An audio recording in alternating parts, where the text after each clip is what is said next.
DNA पूर्ण क्यों नहीं है? डीएनए का पूर्ण न होना इस बात का संकेत है कि उसमें त्रुटियां मौजूद हैं, लेकिन यहां जिस त्रुटि की बात की जा रही है वह सामान्यतः कही जाने वाली उत्परिवर्तन म्यूटेशन से अलग है। त्रुटि वह अस्थायी असंगति है जो प्रतिकृति रेप्लिकेशन की प्रक्रिया के दौरान उत्पन्न होती है और अधिकांश मामलों में तुरंत ठीक कर दी जाती है या हटा दी जाती है। इसके विपरीत उत्परिवर्तन वह स्थिति है जिसमें ऐसी त्रुटि या क्षति की मरम्मत नहीं हो पाती और वह डीएनए की संरचना में स्थायी रूप से दर्ज हो जाती है।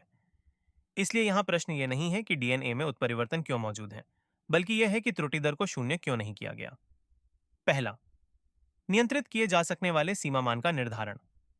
यदि फर्श को एक बार अच्छी तरह साफ कर दिया जाए तो दैनिक जीवन में कोई समस्या नहीं होती, लेकिन जब कोई अत्यधिक स्वच्छता की कोशिश करता है तो वह अदृश्य धूल तक हटाने का प्रयास करता है और बार बार सफाई करता रहता है। अंततः थकता घर नहीं, बल्कि व्यक्ति स्वयं है। डीएनए भी इसी प्रकार कार्य करता है। कई स्तरों की जांच और मरम्मत प्रणालियां होने के बावजूद बहुत कम संख्या में त्रुटियों का शेष रह जाना किसी विफलता से अधिक एक सहन करने योग्य अवशेष के समान है। त्रुटि दर कोई स्वीकृत अव्यवस्था नहीं, बल्कि एक नियंत्रण योग्य सीमा है। दूसरा, संरचनात्मक लचीलेपन का संरक्षण। एक मशीन जिसके सभी पुर्जे पूर्ण सटीकता से जुड़े हों, परिस्थितियों में थोड़े से परिवर्तन पर भी रुक सकती है। इसके विपरीत थोड़ी सी गुंजाइश रखने वाली संरचना हिलते हुए भी कार्य करती रहती है। पूर्णतः त्रुटिहीन प्रतिकृति संरचना को बहुत जल्दी कठोर बना देती है और कठोर संरचनाएं पर्यावरणीय परिवर्तन के सामने आसानी से टूट जाती हैं। इसीलिए त्रुटि दर की अनुमति देना अव्यवस्था नहीं, बल्कि संरचना को जड़ होने से बचाने के लिए लचीलापन बनाए रखने की एक विधि है। तीसरा, जीवित रहने की गति और ऊर्जा दक्षता। केवल बैठकर गहराई से सोचने मात्र से भी ऊर्जा की खपत होती है। सटीकता की हमेशा एक लागत होती है।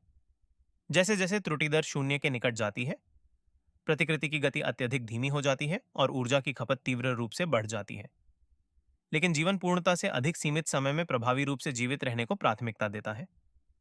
इसीलिए त्रुटि दर की अनुमति लापरवाही नहीं, बल्कि जीवित रहने की गति सुनिश्चित करने का एक चयन है।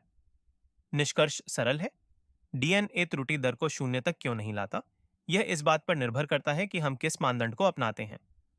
यदि हम किसी उद्देश्य को पूर्व मान्य न करें तो हम कहेंगे डीएनए त्रुटि दर को शून्य नहीं कर सकता। यदि हम उद्देश्य को पूर्व मान्य करें तो हम कहेंगे डीएनए को इस प्रकार डिजाइन किया गया है कि वह त्रुटि दर को शून्य न करे। ये दोनों वाक्य एक ही घटना का वर्णन करते हैं, लेकिन प्रारंभिक दृष्टिकोण के भिन्न होने के कारण ये पूरी तरह भिन्न विश्व दृष्टियों की ओर ले जाते हैं।